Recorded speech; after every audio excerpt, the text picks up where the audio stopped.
Okay, so now we're talking about Seventh-day Adventism versus Roman Catholicism, and it doesn't necessarily have to go like that, but let's take a look at it. So, where the Seventh-day Adventists are coming from. Do I start with the Seventh-day Adventists?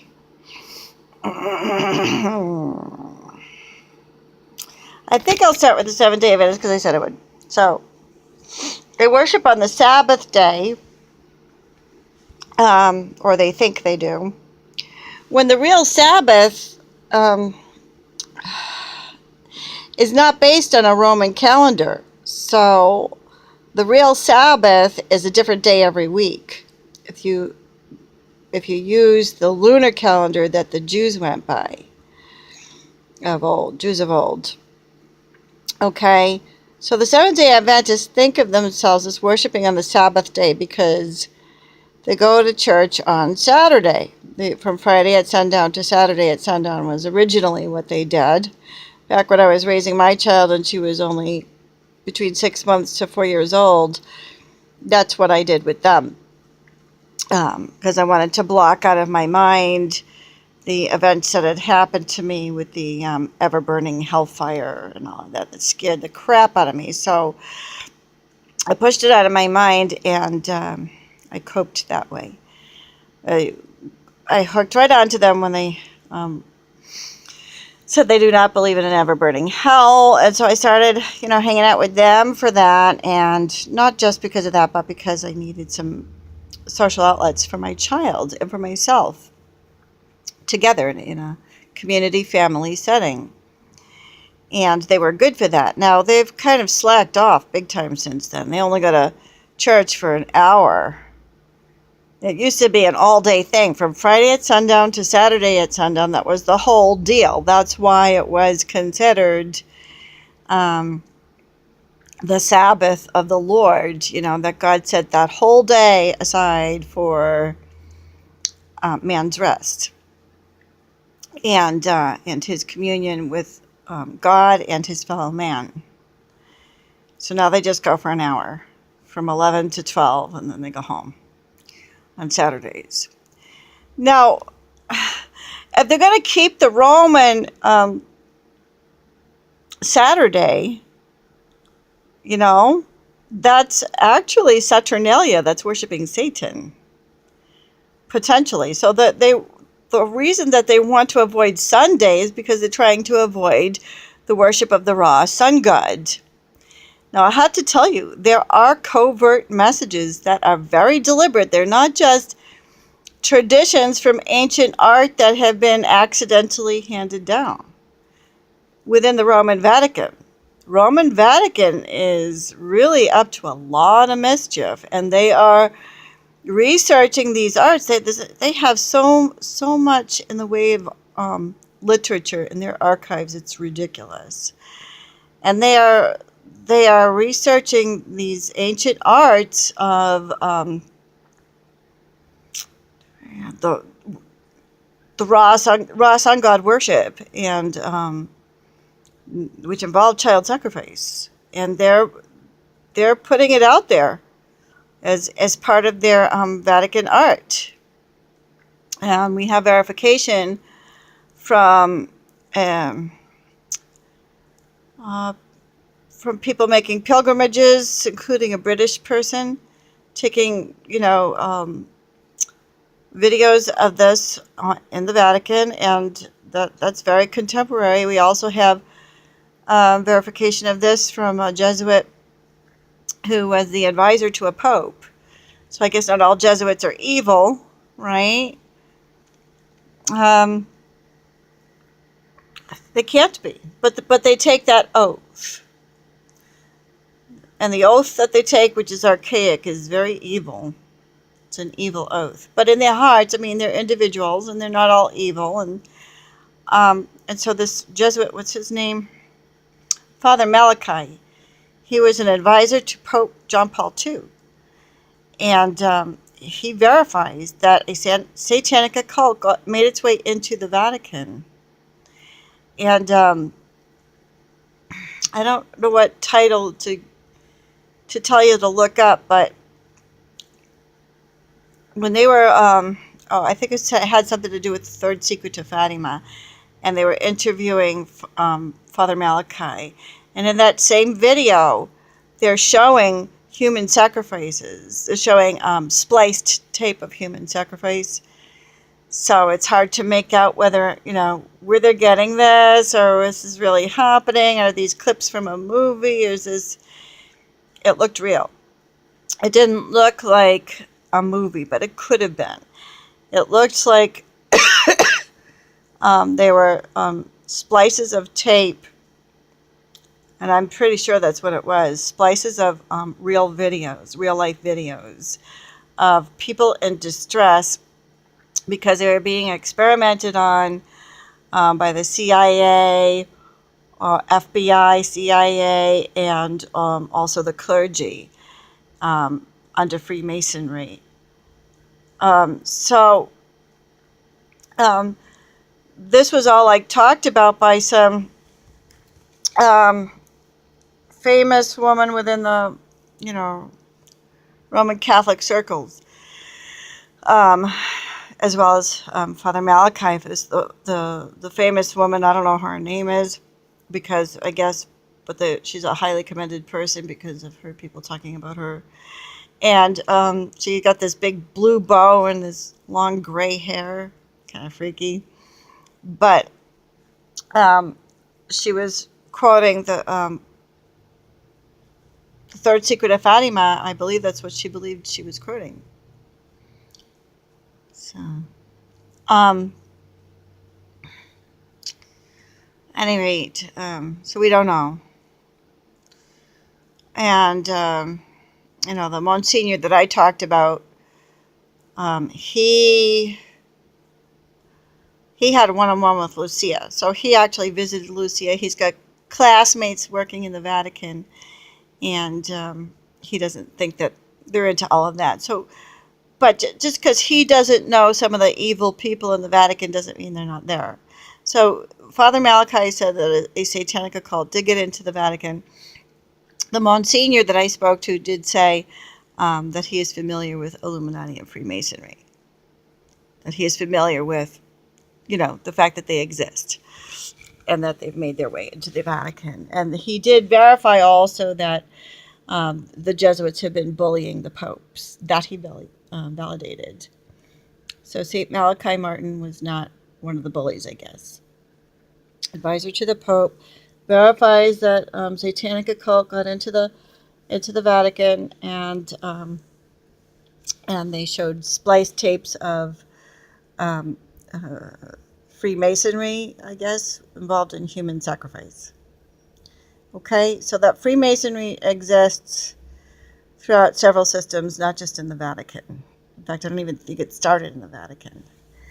Illuminati did. The Jesuits trained the Illuminati probably to combat Freemasonry, and then Freemasonry and Illuminati ended up shaking hands.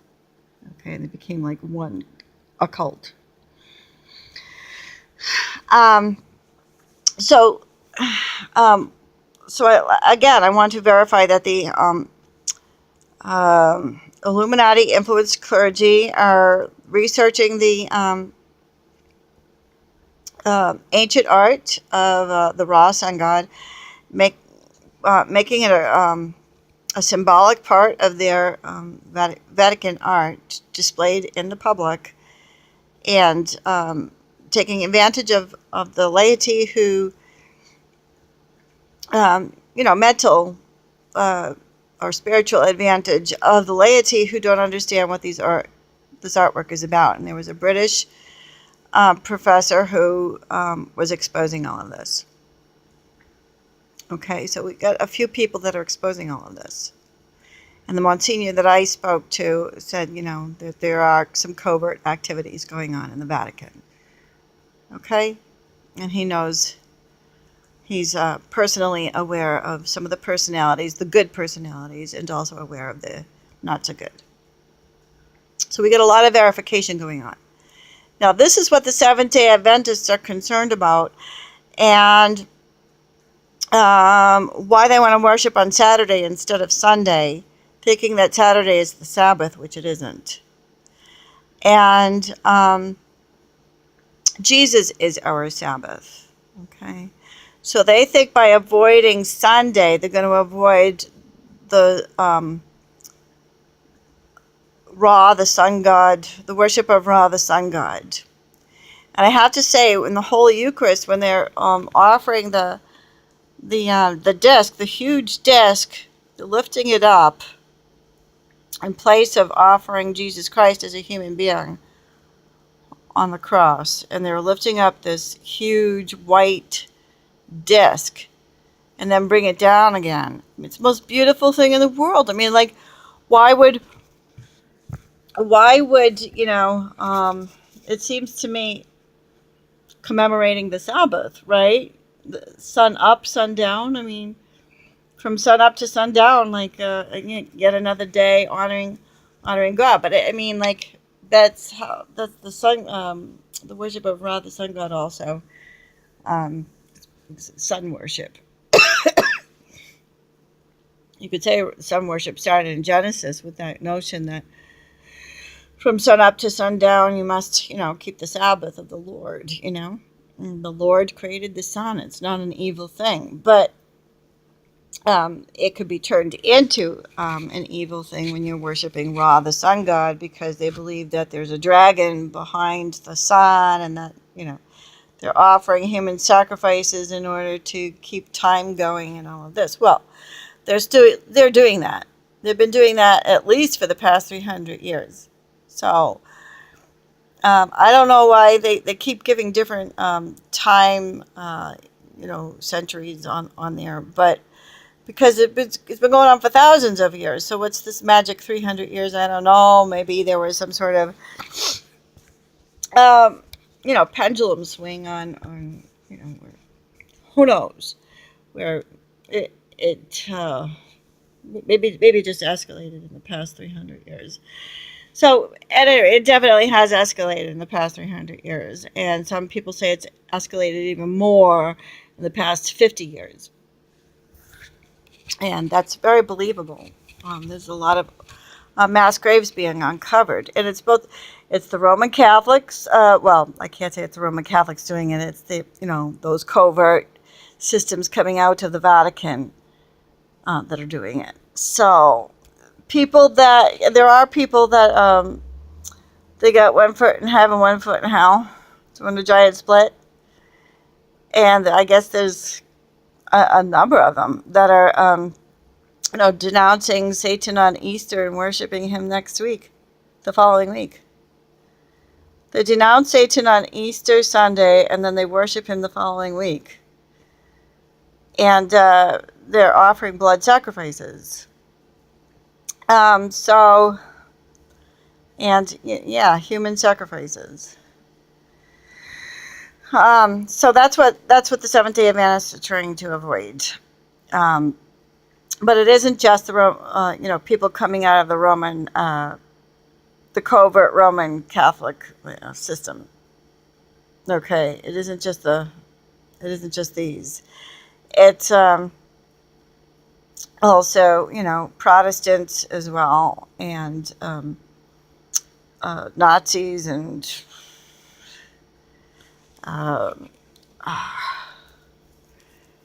Freemasons and Illuminati, and I mean they're everywhere. They're in among the elite people, basically worshiping the almighty dollar, tend to want to engage in these activities. These activities are run by the wealthy. I have to say that, and I forgot to say that. The wealthy class are doing these things.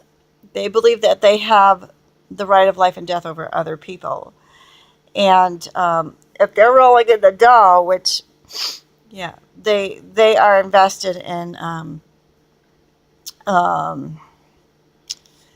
trafficking snuff films. They attend live human sacrifices through the Illuminati. You can get tickets right online for a couple $100,000 or $100,000. You can get tickets to Illuminati shows right online to see a live human sacrifice. And then the snuff films are a couple hundred each. Now, when they're selling tickets to live human sacrifices, they are not going to tell you, we're selling tickets to live human sacrifices. They're 100,000 each. No. But why do you think they're so expensive? Um, this isn't just guesswork. There are witnesses. So right, those are human sacrifice. You're walking into a stage of human sacrifice victims. And they torture these people before they kill them. And then they cannibalize them too. Um, but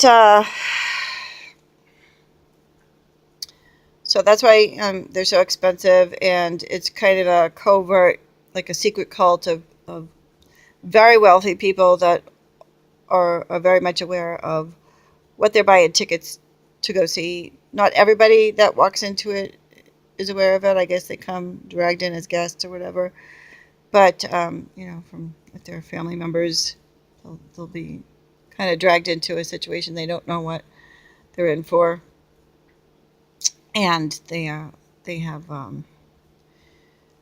they have bared testimonies. So, but everybody knows that snuff films are real, and you know, snuff films are made of these, um, and they are human beings that are being tortured and killed, and on CDs. They're sold as CDs. And these are actual people that are being tortured and killed for the amusement of the of people that have filled up a stadium to watch this. So for a couple of $100, you can uh, make this purchase of your a snuff film. Anyways, and so this is what has come down through covert systems in the Vatican. All those roads lead back to Rome. That's what some believe, and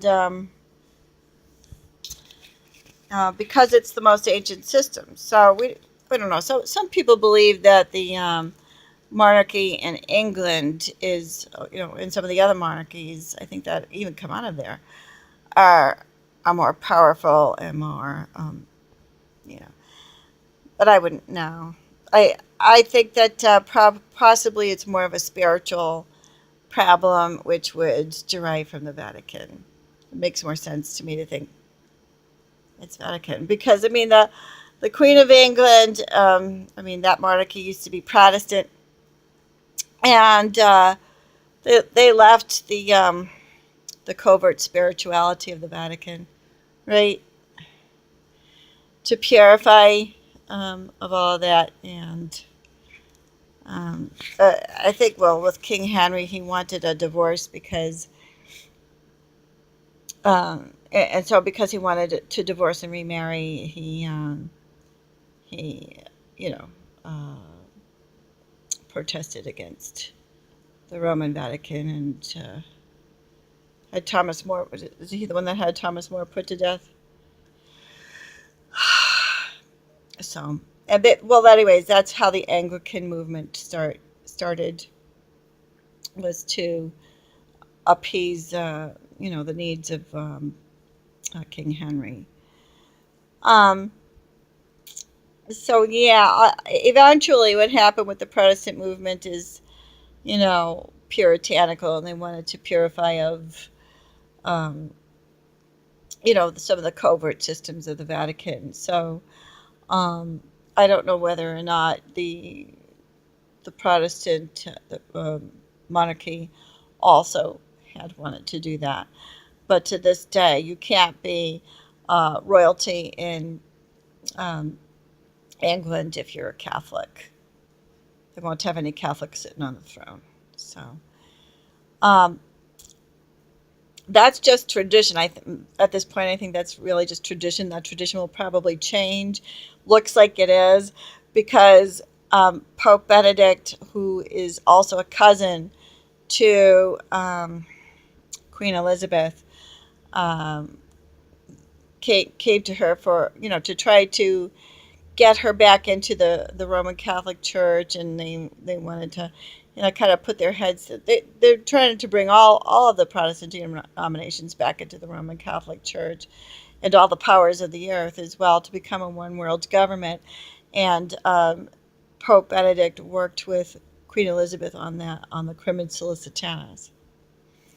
I think what's her name, Queen Elizabeth, is the one who said, "Well, we will join you if we can be protected under Crimen Solicitatis." So, at any rate, so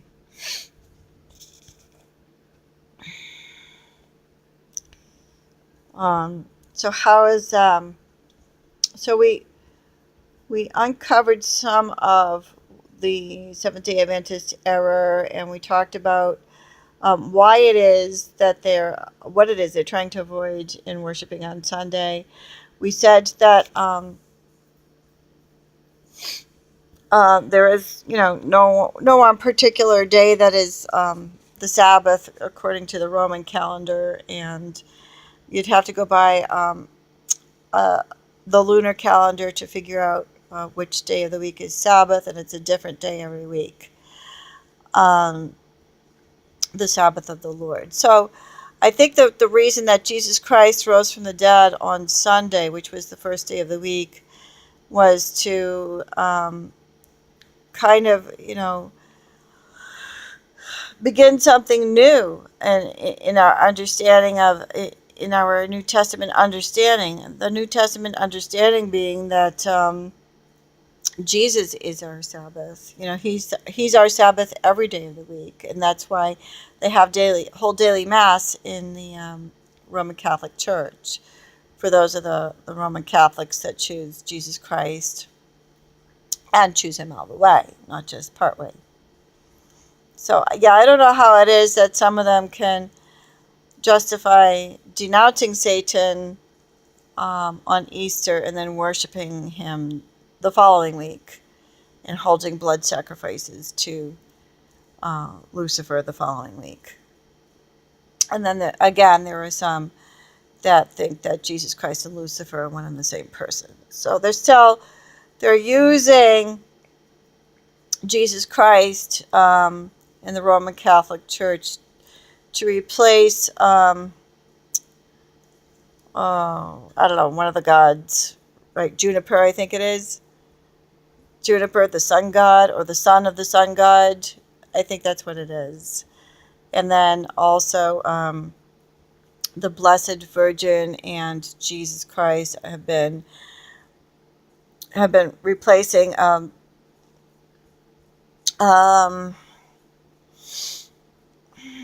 Semiramis, and she originally is called Semiramis and Nimrod.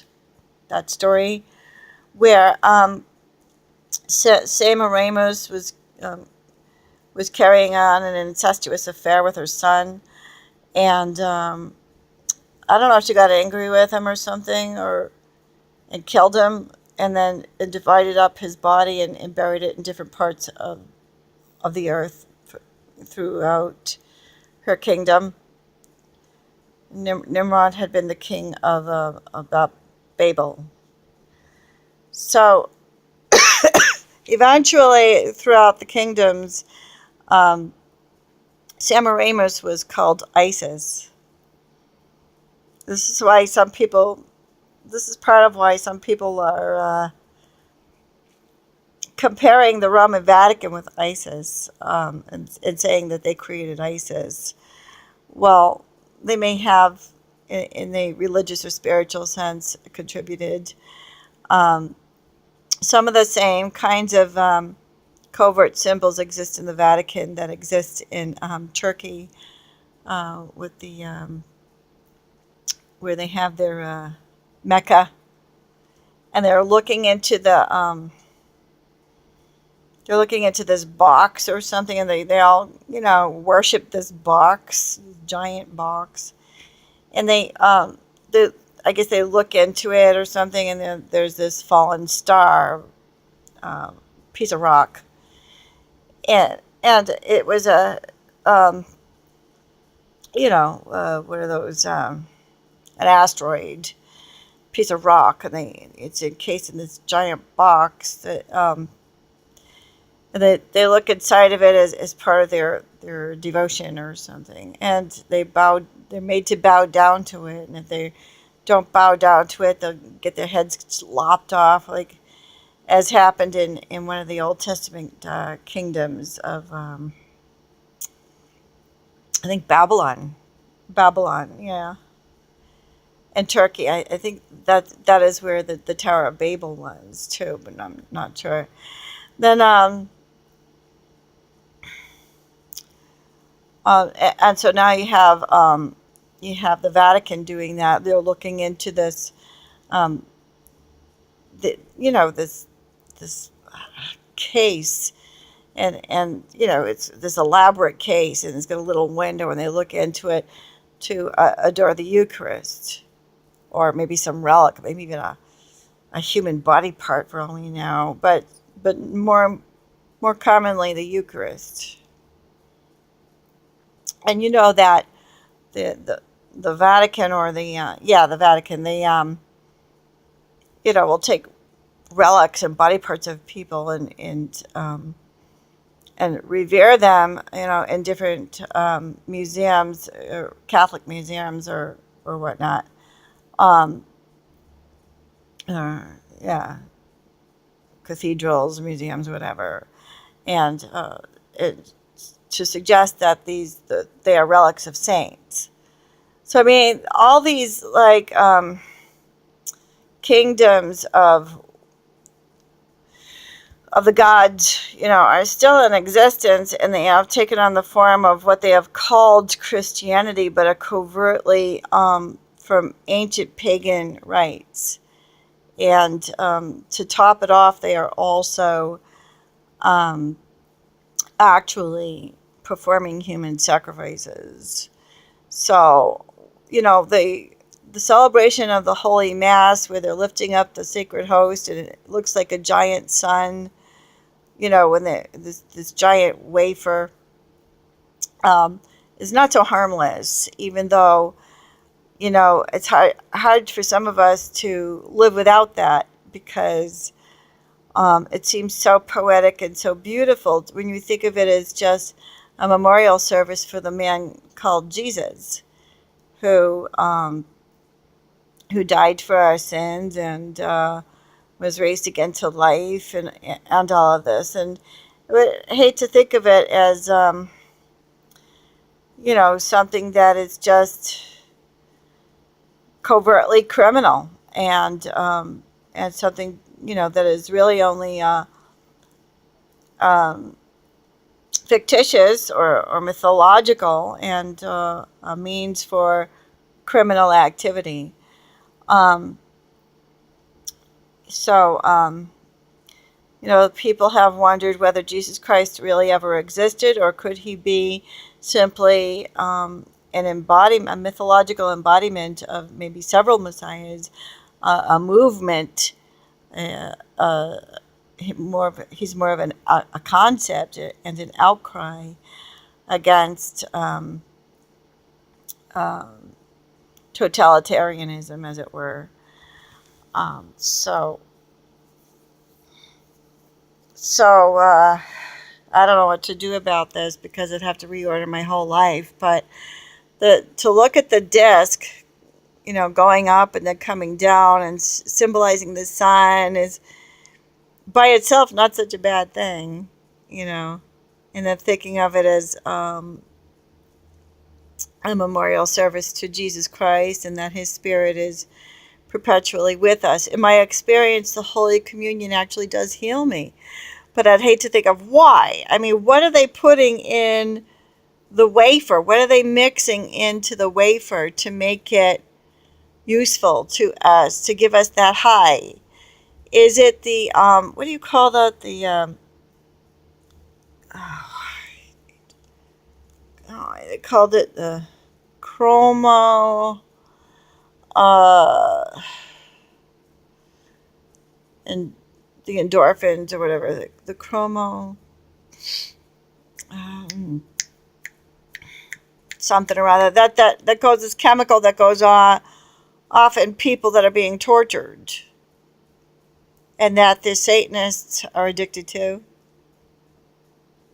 I mean, is that why we think that we're actually taking part of um, the spirituality of Jesus Christ? Because he's actually, because people, who have been martyred are actually mixed into the bread. Um,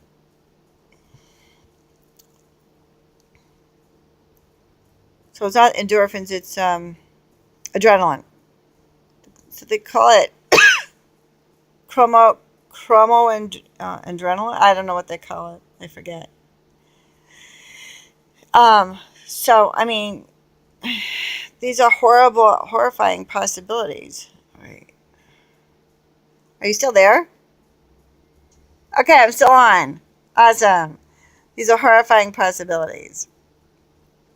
Um, but so some of the solutions. Let's take a look at some of the solutions. We could reinterpret the scriptures to answer to this problem of, hopefully it's not the Holy Eucharist that we absolutely need in Holy Communion.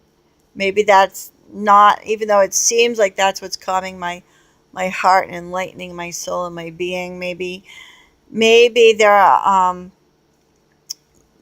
the searching to and fro in the scriptures can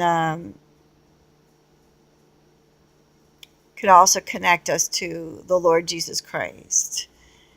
And the Blessed Virgin who appears um, might suggest, likewise, as she has recommended, we stay home and say our rosaries and keep our Bible handy and say our rosaries, and withdraw from the covert system.